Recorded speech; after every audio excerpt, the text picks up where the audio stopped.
The Mystery of the Pirate's Treasure, Chapter 8. Locked in. For the first time since Chris had begun his wild digging in a partially excavated earth, he stopped. "You're kidding! It has to open." He dropped his makeshift pick, grabbed the light, and scrambled up the level Mike was on. "Now we're really in for it." Mike's voice was loud and anxious. "Mom won't—" "Take it easy," said Chris, coming up by the dark figure. "We can do something." "What? What can we do?" screeched Mike. "I shouldn't have listened to you. There's no treasure here, and you know it." "I never said there was a treasure here, lame brain. I'm looking for a clue." Chris had bent over and was twisting and turning the heavy lock on the door. Mike was right. It worked only with a key. If he just had the old skeleton key he used to play with around the house. "Here," he said, handing the flashlight to Mike. "Look behind the desk. Maybe there's an extra key in here somewhere." "There's nothing here," said Mike almost immediately. "Nothing, or if it is, I can't see it." "Look for some slender object then, something we can poke in the keyhole." "You won't do anything but jam it up poking something in it," complained Mike, "and then they'll never get us out here." "Aw, take it easy, will you? It isn't even dark outside yet. We can probably attract someone's attention." "And let them know what a crazy thing you did? Well, you'd rather spend the night in here with them?" Chris pointed to the ghostly forms in the adjoining room. "Listen," said Mike, "I thought I heard footsteps overhead." "Yeah, that'd be the offices, if we can catch them before they leave." "You better hurry up then and call out to them." In answer, Chris cupped his hands about his mouth to send his voice upward. "Hey!" he yelled. "Anybody up there?" The silence that fell back upon them was their answer. "Hey! Up there!" Chris yelled. "Can you get us out of here?" His voice was a little more shaky this time. Both boys stood stock still and listened hard. Finally, Chris broke the stillness. "The noise you heard was probably everybody leaving for the day." "Yeah," Mike's voice sounded weak. "We got to stay in here all night, and Mom won't know where in the world we are." "She'll be plenty mad, all right," Chris whistled through his teeth. "But at least they'll find us in the morning when they open up this place." They fell silent. Then Mike spoke, his voice cutting into the gloom. "Chris, tomorrow's Saturday. They probably don't even open this place on Saturdays." "Oh, no," groaned Chris, remembering the note on the kitchen table. "Mom will think we've been kidnapped for sure." The image of the stranger with his vacant stare flashed through his mind. "Now see what you've gotten us into." Chris could tell that Mike was on the verge of tears, and that wasn't helping the situation one bit. "I'll never listen to you again. Never." "Don't try blaming it all on me. You didn't have to come. Here, let's bam on the door. Maybe somebody going along the street will hear us."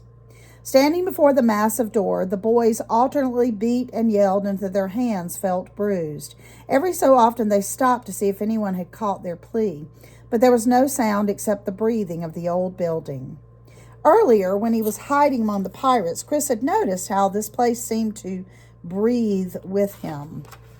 And again, when he was digging on the lower level, he'd felt the living rhythmical movement. He had started to mention it to Mike, but he figured he would just think he was crazy. He always had to have proof of everything for his brother, and if he took a chance and told him this, Mike might not be able to hear the breathing anyway. A prickle ran over him. The air was getting close. Chris looked at Mike. Even in the dimness, he could tell his brother's hair was wet and plastered against his head. It wasn't hot in the dungeon. In fact, it was almost chilly, but it was stuffy and close. "We don't even have a watch," Mike whined.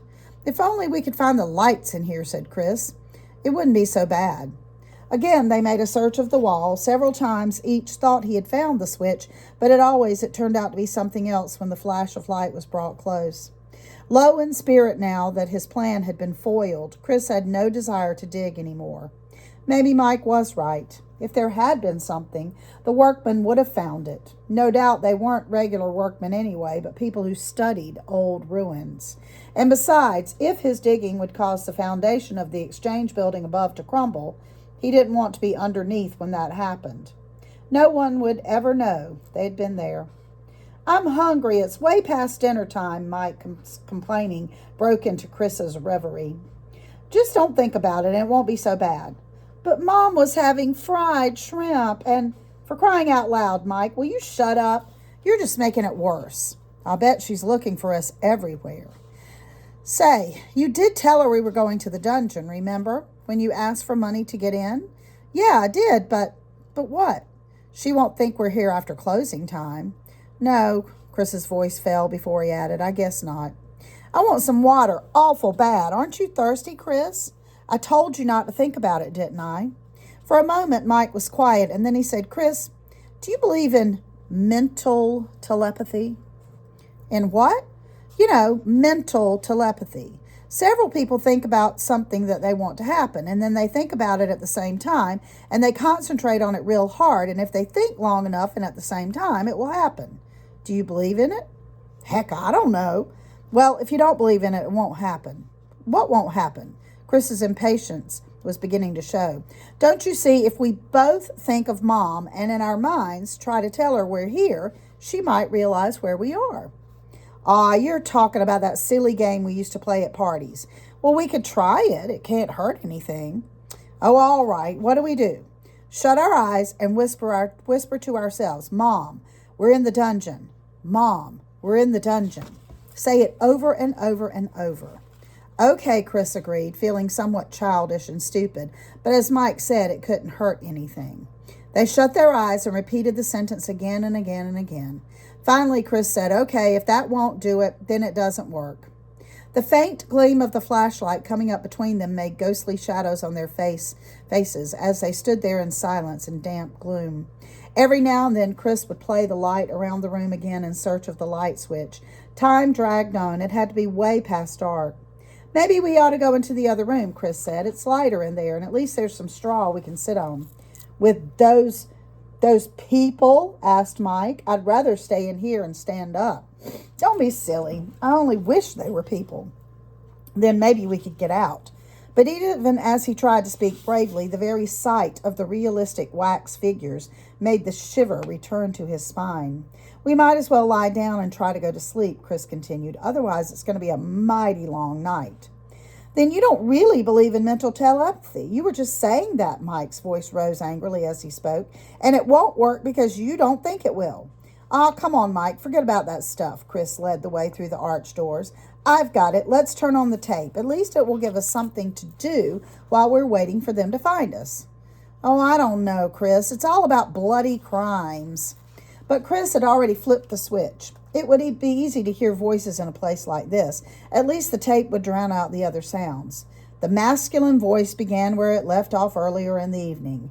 The notorious pirate was hanged near Water and Meeting Streets in Charleston, and his body buried with his companions in guilt within the flowing of the sea, which had witnessed so many of his dark and bloody crimes.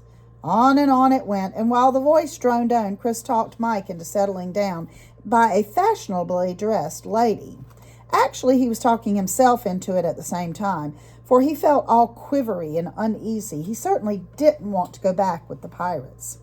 Once he was settled, Chris' thoughts moved in hopeless circles. Whenever the recording ended, he would get up and walk through the doorway, activating it again and again. For a long time he listened, almost learning it by heart. Chris had turned off the flashlight to save the battery and leaned his head wearily against the horsehair body of a buxom lady when he noticed how quiet Mike had become. Mike, he called gently, but only the sound of the steady breathing came back to him. Mike had fallen asleep.